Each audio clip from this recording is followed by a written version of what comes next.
Hello everyone, welcome to my YouTube channel English literature zone. आज के video में हम लोग टॉनी मॉरिसन का काफ़ी फेमस नॉवेल द ब्लूएस्ट आई को डिस्कस करेंगे। काफ़ी टाइम से रिक्वेस्ट आ रहा था इस वाले टॉपिक के लिए। इस वाले वीडियो में ना हम इस नॉवेल से रिलेटेड 5-6 पॉइंट को डिस्कस कर रखे हैं। सबसे पहले कैरेक्टर्स के बारे में डिस्कस कर रखे हैं। जिन 7-8 कैरेक्टर के इर्द गिर्द इस नॉवेल की कहानी है ना, उनका इंट्रोडक्शन दे दिए ताकि आपको कहानी अच्छे से समझ में आ जाए। उसके बाद जो नोट स्टार्ट होता है ना, वो इंट्रोडक्शन वाले सेक्शन से होता है। इंट्रोडक्शन के बाद ऑथर के बारे में डिस्कस कर रखे हैं। फिर हिस्टोरिकल कॉन्टेक्स्ट डिस्कस कर रखे हैं, किस समय ये नॉवेल लिखा गया, क्या माहौल था, क्यों लिखा गया, हिस्टोरिकल कॉन्टेक्स्ट में वो आ जाएगा। उसके बाद नॉवेल की समरी को डिस्कस कर रखे हैं। समरी के थ्रू आप लोग को कहानी क्लियर हो जाएगा और एंड में कंक्लूजन डिस्कस कर रखे हैं। तो ये 6 पॉइंट इस वाले वीडियो में डिस्कस किए हुए हैं। नोट्स का लैंग्वेज जो है काफ़ी इजी रख रखे हैं ताकि आपको नोट्स बहुत जल्दी याद हो जाए। तो नोट्स अगर आप लोग के लिए हेल्पफुल होता है, आपको समझ आ जाता है ना, तो आप लोग वीडियो को लाइक करना, चैनल को सब्सक्राइब करना और कमेंट करके बताना वीडियो आपको कैसा लगा। इस वीडियो का जो PDF है ना, वो 2-3 दिन में हम टेलीग्राम में अपलोड करवा देंगे। और वीडियो से रिलेटेड कोई डाउट है तो आप इंस्टाग्राम पे मैसेज कर सकते हो। टेलीग्राम का लिंक और इंस्टाग्राम का लिंक दोनों आपको इस वीडियो के डिस्क्रिप्शन बॉक्स में या फिर चैनल के अबाउट वाले सेक्शन में मिल जाएगा।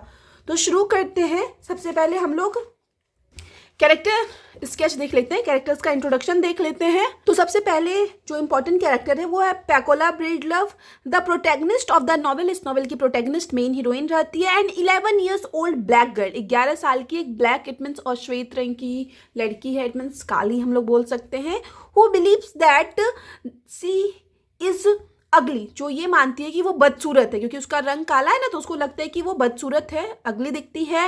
And that having blue eyes would make her beautiful, और उसका ये सोचना है कि अगर उसके पास ब्लू आईज होंगी ना तो वो सुंदर दिखेगी।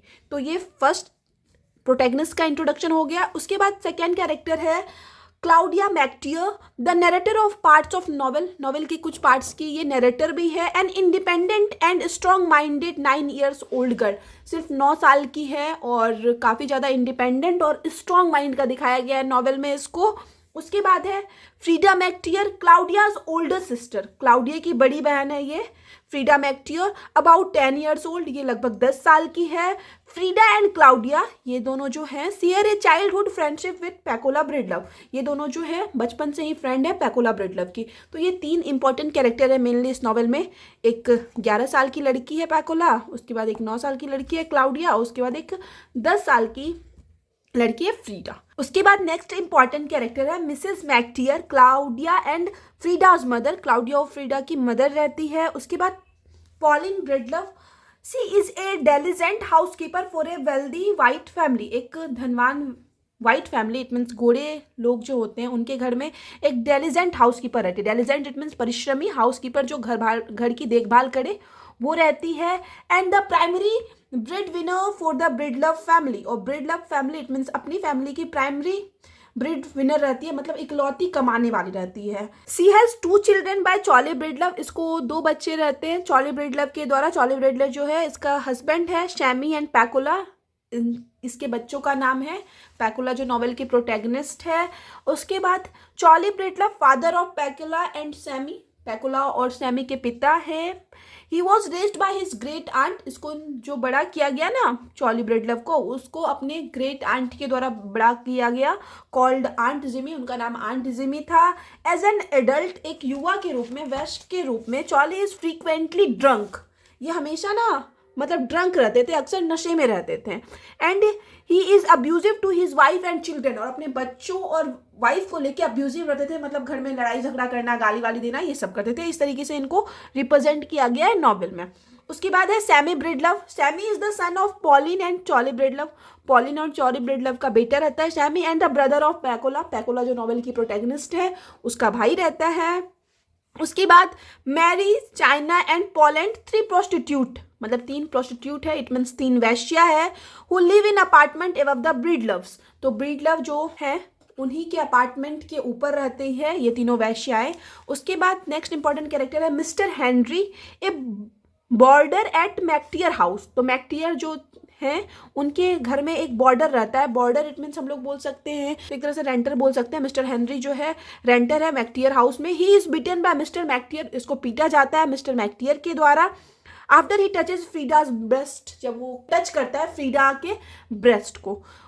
अब ये जो है मेन कैरेक्टर हो गया नॉवेल में जिनके इर्द गिर्द कहानी है। उसके बाद भी ढेर सारा कैरेक्टर्स है, मतलब हम बोल सकते हैं कि 10-15 और कैरेक्टर है इस नॉवेल में, छोटा छोटा।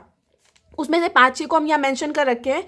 पहले तो है जेरल्डीन, उसके बाद Soaphead Church, Louis Junior, aunt Jimmy, Blue Jack, Della Jones, Peggy and above all, और इन सब के अलावा there are also many other characters in the novel. Novel में और भी ढेर सारा कैरेक्टर्स है, ठीक है।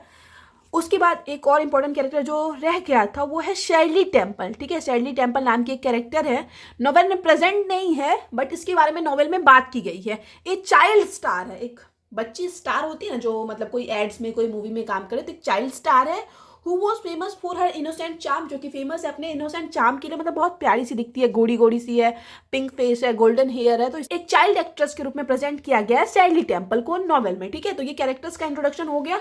अब हम लोग नोट्स का इंट्रोडक्शन देख लेते हैं। तो नोट्स वाला जो सेक्शन है वो इंट्रोडक्शन से स्टार्ट होता है। The bluest eye is the debut novel of Pulitzer prize and Nobel prize winning author Toni Morrison. तो द ब्लूएस्ट आई जो है ना वो डेब्ट, इट मीन्स हम लोग बोल सकते हैं फर्स्ट या शुरुआती नॉवेल है पुलिट्जर प्राइज और Nobel prize winner Toni Morrison का। It is a profound exploration of racism, beauty standard और ह्यूमन कंडीशन। यह एक प्रोफाउंड, इट मीन्स हम लोग बोल सकते हैं गहन व्याख्या है रैकिज्म का, नस्लवाद का, ब्यूटी स्टैंडर्ड, इट मीन्स इसमें सौंदर्य मतलब सुंदर होने का क्या क्या क्राइटेरिया होता है, क्या योग्यता होता है, वो डिस्कस किया गया। एंड ह्यूमन कंडीशन, इंसान की स्थिति को भी इस नॉवल में दिखाया गया है। It was first published in 1970। इस नॉवल को पहली बार 1970 में पब्लिश करवाया गया था। And is considered one of Morrison seminal work, और इसको मॉरिसन का सेमिनल वर्क, इट मीन्स हम लोग बोल सकते हैं प्राथमिक वर्क या one of the most important work, महत्वपूर्ण वर्क माना जाता है, जिसकी वजह से टॉनी मॉरिसन को काफी ज्यादा प्रसिद्धि मिली। सेट इन लॉरियन ओहियो, इसकी जो सेटिंग रखी गई है लॉरियन ओहियो में रखी गई है। इन द 1940 में ये जो लॉरियन ओहियो है ना वो एरी नाम के रिवर के पास है, ये ध्यान रखिएगा, ऑब्जेक्टिव के लिए छोटा छोटा चीज ध्यान रखना इंपॉर्टेंट हो जाता है ना। The novel explores the devastating effect of racism on young African American girls. तो नॉवेल जो है ना व्याख्या करता है कि क्या भयानक प्रभाव पड़ा नस्लवाद का, रैकिज्म का युवा अफ्रीकन अमेरिकन गर्ल्स पे। The novel is divided into different section, novel को अलग अलग सेक्शन में डिवाइड किया गया है, नेम्ड आफ्टर द सीजन, और उन सेक्शन का नाम ना सीजन्स पे रखा गया है, ऋतु के नाम पे रखा गया है। पहला ऑटम है जिसके लिए फॉल भी यूज किया जाता है, आप लोग ऑटम ही यूज करना और ब्रैकेट में फॉल लिख सकते हो। Second winter, third spring and fourth summer, ये 4 सेक्शन में डिवाइड किया गया है नॉवेल को। The story of this novel, इस नॉवेल की जो कहानी है, revolves around the life of A young girl, वो एक यंग गर्ल, एक युवा लड़की के इर्द गिर्द घूमती है, नेम्ड पैकोला ब्रेडलव, जिसका नाम पैकोला ब्रेडलव है, आपको बताया ना प्रोटैगनिस्ट है इस नॉवेल की। Who Jens for blue eyes, जो कि बिल्कुल मतलब तरसती है ब्लू आइज के लिए, नीली आंखों के लिए। एंड बिलीव्स दैट, और ऐसा मानती है कि having them will make her beautiful and loved, कि अगर उसके पास ब्लू आइज होगा तो उससे वो ब्यूटीफुल इट मीन्स सुंदर दिखेगी और लव्ड इट मीन्स प्यारी दिखेगी, ठीक है। यहाँ तक लिखने के बाद ना आपको एक ये लाइन मेंशन करना है, आफ्टर राइटिंग दिस नॉवेल, इस नॉवेल को लिखने के बाद Toni Morrison had stated, Toni Morrison ने कहा, I was interesting in reading a kind of book that I had never read before, कि मुझे एक ऐसी किताब पढ़ने में दिलचस्पी थी जो मैंने पहले कभी नहीं पढ़ी। I didn't know if such a book existed, मुझे नहीं पता था कि ऐसी कोई किताब मौजूद है भी या नहीं, but I had just never read it 1964 when I started writing the bluest eyes. तो जब वो बोलती है कि जब हम ब्लूएस्ट आई लिखना शुरू किया 1941 में, तो उससे पहले हम ऐसा कोई नॉवेल पढ़ भी नहीं रखे थे, और वो चाहती भी थी कि कोई ऐसा नॉवेल लिखे जो पहले कभी वो पढ़ी नहीं हो, कोई ऐसा स्टोरी लिखा जाए, ठीक है। तो ये इंट्रोडक्शन वाले सेक्शन में भी ही आ जाएगा, ये ध्यान रखिएगा। इंट्रोडक्शन के बाद आ जाता है आपको about Toni Morrison. Toni Morrison के बारे में थोड़ा बहुत पढ़ लेते हैं। Toni Morrison original name Chloe Anthony Wofford was an American writer, एक अमेरिकन राइटर थी, noted for her examination of black experience, और मेनली जो प्रमुख मतलब ये प्रसिद्ध हुई है, इनको प्रसिद्धि मिली है ना अपने एग्जामिनेशन ऑफ ब्लैक एक्सपीरियंस, मतलब जो ये ब्लैक लोगों के बारे में लिखती है, जो ब्लैक लोगों की जो व्याख्या करती है, जो इनका अनुभव रहा है ना, उस चीज़ के लिए जानी जाती है, पार्टिकुलरली ब्लैक फीमेल, और उसमें भी ब्लैक फीमेल एक्सपीरियंस के लिए मेनली जानी जाती है, ठीक है। मतलब फीमेल्स के बारे में ज़्यादा डिस्कस करती है अपने नॉवेल्स में। Within the black community it means हम लोग बोल सकते हैं अश्वेत समुदाय के भीतर। She received the Nobel prize for literature in 1993। इनको 1993 में ना लिटरेचर में नोबेल प्राइज मिल रखा है, या फिर इसको आप इस तरीके से भी लिख सकते हो कि फर्स्ट अफ्रीकन अमेरिकन वुमेन है to win the Nobel prize, जिनको कि नोबेल प्राइज मिला। She normally wrote about racial discrimination. ये प्राय रेशियल डिस्क्रिमिनेशन, इसमें नस्लवाद के आधार पर जो भेदभाव, नस्ल के आधार पर, गोरा काला के आधार पर जो भेदभाव होता था ना, मेनली उन्हीं पे ये अपना सारा वर्क लिखती थी। सी ऑल्सो रिसीव पुलिट्जर प्राइज। इनको पुलिट्जर प्राइज भी मिल रखा है इन 1998 में फॉर हर नॉवेल बिलवर्ड, अपने नॉवेल बिलवर्ड के लिए। ठीक है, ध्यान रखिएगा ये डेट भी और किस नॉवेल के लिए मिला ये भी, फिर से ये ऑब्जेक्टिव के लिए ये सब चीज़ इंपॉर्टेंट हो जाता है। 1993 में नोबेल प्राइज मिला, फिर 1998 में बिलवर्ड के लिए पुलिट्जर प्राइज मिला। ठीक है, बिलवर्ड भी काफ़ी फेमस नॉवेल है। बहुत सारा रिक्वेस्ट आ रखा है मेरे पास कि इस नॉवेल का भी वीडियो अपलोड कीजिए, बट हम नहीं कर रखे हैं अभी तक। She has published approx 11 novels, लगभग 11 उपन्यास पब्लिश कर रखी है ये। Among which world famous novels are, जिनमें से जो विश्व प्रसिद्ध नॉवेल है वो है song of Solomon, the bluest eye, जो कि अभी हम लोग डिस्कस कर रहे हैं, शुला पे हम नोट्स बना रखे हैं बट वीडियो अपलोड नहीं कर रखे हैं, एंड बिलवर्ड, तो बिलवर्ड पे भी करना है। तो ये 3-4 नॉवेल ना बहुत सारी यूनिवर्सिटीज़ के सिलेबस में है। ठीक है, तो ये हो गया इनके फेमस वर्क के बारे में, ऑथर के बारे में हम लोग देख लिया। अब हिस्टोरिकल कॉन्टेक्स्ट देख लेते हैं। ठीक है, ये आप पे डिपेंड करता है। अगर आपको ज़्यादा मार्क्स का नोट्स पूछे, मतलब 20 मार्क्स का, तभी आप ये वाला सेक्शन मेंशन करना, वरना फिर इसको सॉर्ट कर सकते हो अपने हिसाब से, या नहीं भी मेंशन कर सकते हो। The bluest eye is pen down in the era when the civil rights movement in the United State was at its peak. तो ये जो ब्लूएस्ट आई है ना, उसको उस टाइम लिखा गया जब यूनाइटेड स्टेट में ना सिविल राइट्स मूवमेंट, मानव जो है, लोग जो है अपने अधिकार के लिए लड़ रहे थे ना, और वो मूवमेंट, वो आंदोलन जब अपने पिक पे था, अपने चरम सीमा पे था ना, उस टाइम इसको लिखा गया। और ये आंदोलन जो है ना 1950 से 1960 के बीच चल रहा था, तो उसी टाइम इस नॉवेल को लिखा गया। The basic theme and the core issue of the novel, जो नॉवेल का बेसिक एक आधारभूत थीम है, विषय है, और जो मेन मुद्दा है इस नॉवेल का, are the same as that of the movement, वो बिल्कुल उस मूवमेंट के तरह ही है। मतलब जो बातें उस आंदोलन में बोली गई थी वही चीज इस नॉवेल में भी दिखाया गया है। Inside the civil rights movement, civil rights movement के भीतर, अंदर ही, अनदर मूवमेंट इमर्ज्ड, एक और मूवमेंट, एक और आंदोलन उभरा। Stating that black is beautiful, ये कहते हुए कि ब्लैक जो होते हैं वो ब्यूटीफुल होते हैं, मतलब जो काले लोग हैं, काला है या श्वेत है, वो सुंदर है। The black is beautiful movement, जो द ब्लैक इज ब्यूटीफुल आंदोलन है, intended to wipe out the possibility that dark individuals common trait, उनका उद्देश्य था, उनका एक तरह से हम लोग बोल सकते हैं प्रयास था, इस संभावना को समाप्त करना कि जो काले व्यक्ति होते हैं ना, जो डार्क इंडिविजुअल्स होते हैं, काले व्यक्ति होते हैं, उनका जो कॉमन ट्रेट्स, जो सामान्य उनका जो विशेषता होता है, लाइक जैसे कि the colour of the skin, उनके स्किन का जो कलर होता है, फेशियल ट्रेट्स होता है, मतलब चेहरा का जो विशेषता होती है, जो उनका हेयर होता है, आर इनएलिजिबली अपीलिंग एंड अगली, इस चीज़ को समाप्त करना कि काले लोगों का स्किन, फेशियल एक्सप्रेशन या जो हेयर का कलर होता है वो भयावह और बदसूरत होता है ना, तो इस सोच को उखाड़ फेंकना, इस सोच को पूरी तरह से खत्म करना था ब्लैक इज ब्यूटीफुल मूवमेंट का जो मेन कोशिश था, मेन प्रयास था। ठीक है, तो यहाँ पे हिस्टोरिकल कॉन्टेक्स्ट खत्म हो गया। अब हम लोग समरी को पढ़ेंगे। यहाँ से जो है नॉवेल का समरी स्टार्ट होता है, कहानी स्टार्ट होता है। The story of the novel start with 9 years old Claudia MacTeer. जो स्टोरी है इस नॉवेल की वो 9 साल की क्लॉडिया मैकटियर से स्टार्ट होती है, and her 10 years old sister, और उसके 10 साल की एक सिस्टर है Frieda MacTeer, live in an old house, वो दोनों एक पुराने घर में रहती है, इन लॉरेन ओहियो में। इट इज़ 1941 का टाइम है, near the end of the great depression. Great depression लगभग समाप्त होने वाला है। ग्रेट डिप्रेशन का जो पीरियड था ना, वो 1921 से 1941 के बीच का समय था। यूनाइटेड स्टेट में ना फर्स्ट वर्ल्ड वॉर और सेकेंड वर्ल्ड वॉर की वजह से क्या हुआ था, स्टॉक मार्केट पूरी तरह क्रैश कर गया था, वर्ल्ड ट्रेड कोलैप्स कर गया था, यानी विश्व व्यापार का पतन हो गया था, गवर्नमेंट की जितनी सारी नीतियां थी वो कोलैप्स कर गई थी, बैंक के पास पैसों की कमी हो गई थी।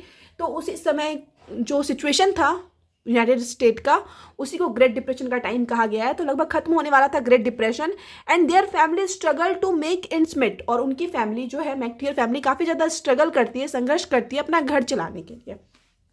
अब ये जो 2 लाइन है वो नॉवेल से लिया गया है। Quiet as it's kept there were no marigold in the fall 1941। ये लाइन ये दिखाने के लिए नॉवेल में यूज़ किया गया है कि नॉवेल में जो समय दिखाया गया वो 1941 का है, और फॉल है, इट मीन्स ऑटम सीजन है। ठीक है, ऑटम सीजन से नॉवेल की शुरुआत होती है। हम बताए थे ना कि 4 सीजन में बांटा गया है नॉवेल को इंट्रोडक्शन वाले सेक्शन में, तो वही ऑटम से स्टार्ट होता है। Although there is a tremendous sense of love in their home, मतलब इतने ज़्यादा स्ट्रगल के बाद भी उन लोगों के बीच ना, उनके घर वालों के बीच, पूरे परिवार के बीच बहुत ज़्यादा प्यार है। Their mother Mrs MacTeer is strict, उनकी जो माँ है मिसेस मैकटियर वो बहुत ज़्यादा स्ट्रिक्ट है।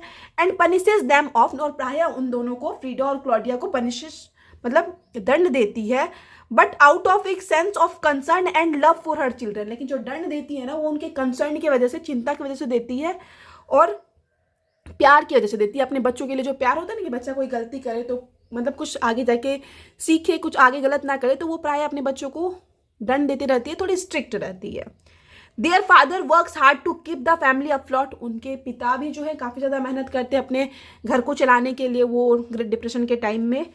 टू हेल्प फाइनेंशियली, और आर्थिक रूप से मदद के लिए, the MacTeers take in a boarder named Henry Washington, MacTeer family वाले मतलब आर्थिक रूप से और ज़्यादा खुद को सपोर्ट करने के लिए एक ब्रॉडर, इट मीन्स एक किराएदार रख रखे हैं जिसका कि नाम है Henry Washington. They later takes in a young girl named Pecola Breedlove, उसके बाद वो एक यंग गर्ल जो कि हम बताए थे 11 साल की है, पैकोला ब्रिडलव को अपने घर ले आते हैं। बिकॉज क्योंकि हर फादर चॉली ब्रिडलव, क्योंकि जो पैकोला के पिता है चॉली ब्रिडलव, बर्न हर फैमिली हाउस डाउन, क्योंकि चॉली ब्रिडलव पैकोला के पिता जो है अपने ही घर को, फैमिली हाउस को जला देते हैं and ended up in a jail, और जेल पहुंच जाते थे। Claudia and Frieda like Pecola, Claudia और फ्रीडा जो है वो पैकोला को पसंद करती है but feel sorry for her, लेकिन उनको कहीं ना कहीं पैकोला के लिए बुरा लगता है कि जो भी पैकोला के साथ हुआ, जो भी उसके पिता किए। ठीक है, ये तीनों लगभग हम उम्र रहती है, हम लोग बोल सकते हैं।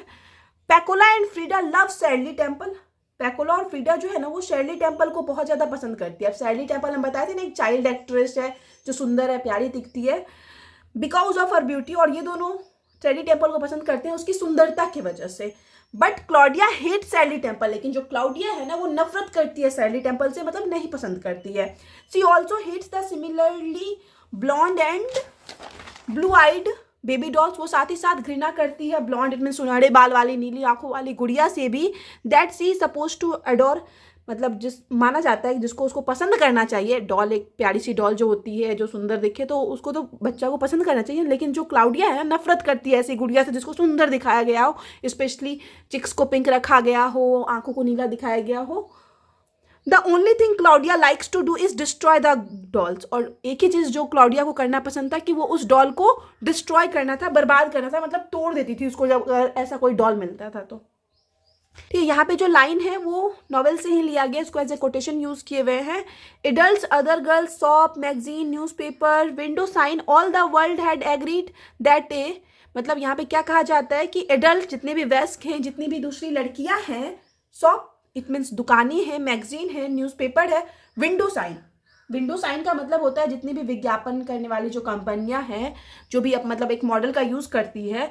ऑल द वर्ल्ड, ये पूरी जो वर्ल्ड के लोग हैं, हैड एग्रीड, इस चीज़ के लिए एग्री होते हैं, मानते थे, दैट ए ब्लू आइट, की एक नीली आंख वाली, येलो हेयर वाली मतलब सुनहरे कलर की बाल वाली, पिंक स्किन डॉल, जो पिंक स्किन डॉल होती है मतलब जिसका स्किन पिंक दिखाया गया हो वैसी गुड़िया, was what every girl child treasured, वो है जिसे हर लड़की संजो कर रखती है। मतलब सभी लोग जो है ना कहीं वही ब्लू आइड येलो हेयर वाली पिंक डॉल को बहुत ज़्यादा वैल्यू देते हैं, चाहे न्यूज़पेपर में हो या फिर शॉप्स, मैगजीन, कहीं भी, या फिर विज्ञापन में यूज़ किया गया हो, तो हर जगह मतलब डॉल को ऐसा ही दिखाया जाता है।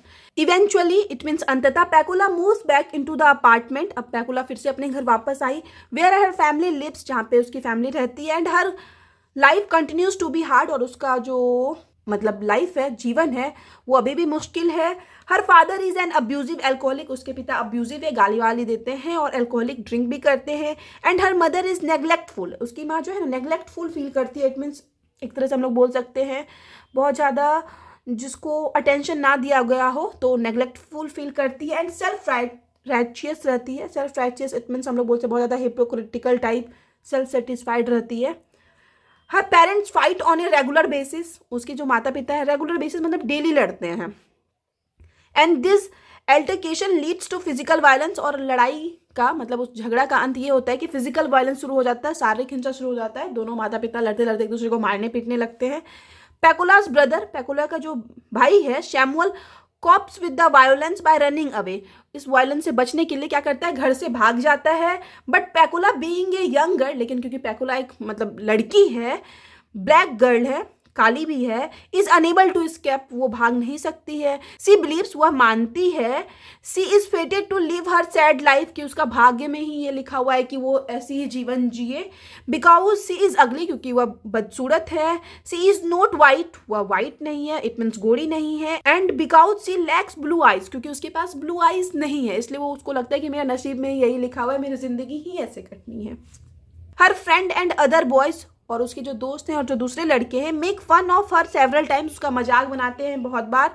सी prays for blue eyes because they will make her beautiful, वो प्रार्थना करती है नीली आंखों के लिए, क्योंकि उसको लगता है कि जो नीली आंखें ना वो उसको सुंदर बनाएगी, सुंदर दिखाएगी। पॉलिन ब्रीडलव, पैकोलाज मदर, पॉलिन ब्रीडलव जो कि पैकोला की माँ है, इज पार्शियली लेम, वो थोड़ी बहुत आंशिक रूप से लेम रहती है, मतलब लंगड़ी रहती है, थोड़ा सा अपाइज रहती है। एंड ऑफ्टन फील आइसोलेटेड, और प्राय आइसोलेटेड फील करती है, अलग सा फील करती है।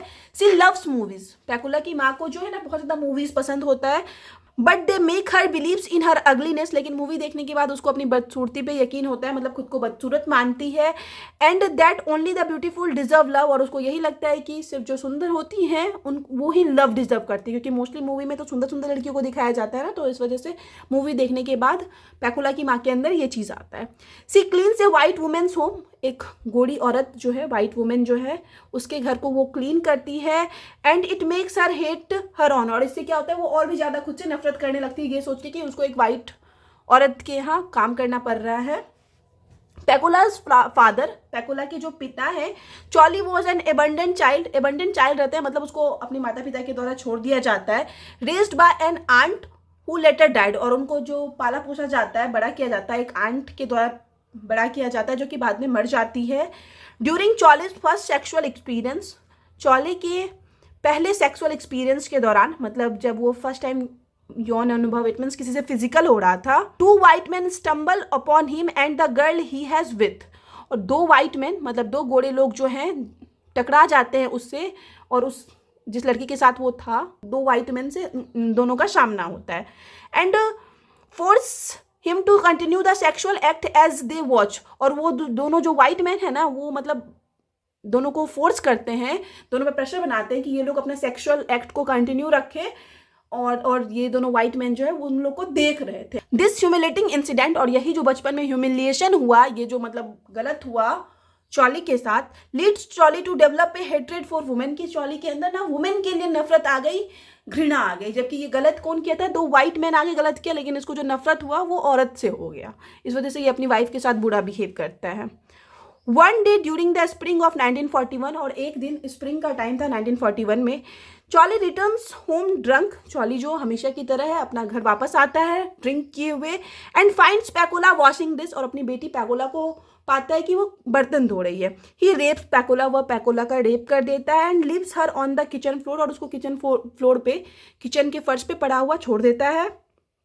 आफ्टरवर्ड, इसके बाद मिसेस ब्रीडलव बीट्स पैकोला, पैकोला को मारती है Mrs Breedlove when she learns of the rape, जब उनको रेप के बारे में पता चलता है। In an act of desperation, अब बहुत ज़्यादा निराश है, उदास है पैकोला, पैकोला विजिट सॉफेट चर्च, पैकोला जो है सॉफेट चर्च पहुंचती है। A local charlatan who claims he can work miracle, एक लोकल चार्लेटन इट मीन्स एक ढोंगी रहता है जो कि क्लेम करता है, दावा करता है कि वह चमत्कार कर सकता है। And ask for blue eyes, वो पैकोला के लिए ब्लू आंखें इट मीन्स नीली आंखें की मांग करता है, मतलब ये दावा करता है कि उसको नीली आंखें दिला देगा। Soaphead Church trick Pecola into poisoning a dog he has long waited to kill, ये जो सॉफेट चर्च है वो पैकोला को धोखा देता है या फिर एक तरह से ठगता है, ये बोल के कि मतलब तुमको उस कुत्ते को पॉइजन देना है, जिसको कि वो खुद ही बहुत टाइम से मारना चाह रहा था, तो उस कुत्ते को जहर देने के लिए बोलता है पैकोला को। स्टेटिंग दैट, ये कहते हुए कि if the dog acts funny, कि अगर पॉइजन देने के बाद, जहर खाने के बाद जो डॉग जो है वो फनी एक्ट करने लगेगा, it is a sign she will receive her wish, इसका मतलब ये होगा कि उसका विश जो है वो पूरा हो जाएगा, उसको नीली आंखें मिल जाएगी। वैन समर अराइव, अब जब गर्मी फिर से आ जाती है, Claudia and Frieda begin selling marigold seed, तो क्लाउडिया और फ्रीडा जो है फिर से मैरीगोल्ड का बीज बेचना स्टार्ट कर देती है। As they make their way around the neighbourhood, और जैसे वो अपने नेबरहुड से गुजर रही होती है, दे लर्न दैट, तो उनको पता चलता है कि Pecola has been impregnated by her father, कि उसको जो है मतलब उसको पता चलता है कि पैकोला जो है प्रेग्नेंट हो चुकी है अपने पिता से ही। Unlike the rest of the community, बिल्कुल मतलब सारे पूरे समुदाय से, पूरे सोसाइटी से बिल्कुल अलग। The girl want the baby to live, वो दोनों लड़कियां जो हैं फ्रीडा और क्लाउडिया, वो दोनों चाहती हैं कि जो बच्चा है वो जीवित रहे। They spend the money they have made buying it by Pecola's house, वो लोग क्या करती है अपना पैसा सारा खर्च कर देती है पैकोला के लिए घर खरीदने में। And plant the remaining marigold seed in their backyard, और जो बचा हुआ बीज रहता है, मतलब जो पैसा से घर खरीदी पैकोला के लिए और उसके बाद जो उन लोगों के पास मैरीगोल्ड का सीड बचता है ना, उसी घर के बैकयार्ड में लगा देती है। दे बिलीव दैट, वो लोग ऐसा मानती है कि if the marigold seed grow, कि अगर ये मैरीगोल्ड का बीज बड़ा हो जाता है, their prayers have been answered, तो उनके प्रार्थनाओं को सुन लिया जाएगा। And the baby will live, और बेबी जो है पैकोला का जो बच्चा है वो जीवित रहेगा। इन द एंड, अंत में, हाउएवर, हालांकि the seeds do not grow, वो जो सीड है मैरीगोल्ड का वो नहीं बढ़ता है। एंड पैकोला बेबीज डाई, और पैकोला का बच्चा भी मर जाता है। क्यों मरता है? क्योंकि पैकोला बहुत छोटी है, 11-12 साल की है, नॉवेल में दिखाया गया है। नॉवेल में ना आपको ये भी देखने को मिलेगा कि जब वो पैकोला ब्रीड लव के घर गई थी ना स्टार्टिंग में, तो उस टाइम उसको उसका फर्स्ट पीरियड आता है और उसके कुछ टाइम बाद वो अपने घर वापस आती है तो उसका रेप हो जाता है और इस वजह से वो प्रेग्नेंट हो जाती है, लेकिन क्योंकि वह बहुत छोटी है इस वजह से जो उसका बच्चा है वो सर्वाइव नहीं कर पाता है, मर जाता है। आफ्टरवर्ड, इसके बाद पैकोला गोज मैड, पैकोला जो है पागल हो जाती है इतने ज़्यादा स्ट्रगल के बाद। एंड इन हर साइकोसिस, अपने पागलपन में, believe she has receive blue eyes, वो ये सोचने लगती है कि उसको ब्लू आइज मिल चुकी है, मतलब उसकी आंखें जो है वो अब नीली है, वो ऐसा अज्यूम करने लगती है, सोचने लगती है, इतनी पागल हो चुकी है। ठीक है, एक तरह से दिखाया गया कि क्या क्या ब्लैक लोगों को, काली जो लड़कियां होती थी उसको क्या क्या फेस करना पड़ता था। ठीक है, वो रिप्रेजेंट करने की कोशिश की गई है इस नॉवेल के थ्रू। तो यहाँ पे जो नॉवेल का समरी है खत्म होता है, कंक्लूजन वाला सेक्शन देख लेते हैं। ओवरऑल, कुल मिलाकर Morrison's novel the bluest Eye, Morrison की जो नॉवेल है the bluest Eye, provide an essential insight into the issue of discrimination, वो डिस्क्रिमिनेशन के इशू पे, भेदभाव के मुद्दे पर एक अंतर्दृष्टि प्रदान करती है that are experienced by many African American, जो कि एक्सपीरियंस किया जाता है, अनुभव किया जाता है ढेर सारे अफ्रीकन अमेरिकन्स के द्वारा, मतलब लड़कियों के द्वारा तो कुछ ज़्यादा एक्सपीरियंस किया जाता है। बट लेकिन डिस्पाइट मैनी चेंजेस, मतलब बहुत ज़्यादा परिवर्तन के बाद भी, अनेक परिवर्तन के बाद भी, मॉडर्न सोसाइटी जो आधुनिक समाज है ना, is still subjected to this damaging effect of beauty perception, कि इतने सारे चेंजेस के बाद, बदलाव के बाद भी जो आधुनिक समाज है ना वो अभी भी सौंदर्य बोध इस हानिकारक प्रभाव से ग्रस्त है। मतलब अभी भी जो सोसाइटी में वो कहीं ना कहीं देखा जाता है कि सुंदरता को इम्पोर्टेंस दिया जाता है, जो काला होता है, मतलब बहुत सारे जगहों पे, बहुत कम हो गया ये चीज़, लेकिन बहुत सारे जगहों पे अभी भी ऐसा होता है। तो यहाँ पे जो है नोट्स खत्म होता है। नोट्स में अगर थोड़ा बहुत चेंज भी करना है तो आप अपने अकॉर्डिंग कर सकते हो, नोट्स को छोटा बड़ा कर सकते हो, कुछ लाइन ऐड कर सकते हो, रिमूव कर सकते हो, जो आपको सही लगे अपने मार्क्स के अकॉर्डिंग। ठीक है, तो नोट्स अगर आप लोग के लिए हेल्पफुल होता है, समझ में आ जाता है ना, तो आप लोग वीडियो को लाइक करना, चैनल को सब्सक्राइब करना और कमेंट करके बताना वीडियो आपको कैसा लगा। मिलते हैं नेक्स्ट वीडियो में नेक्स्ट टॉपिक के साथ।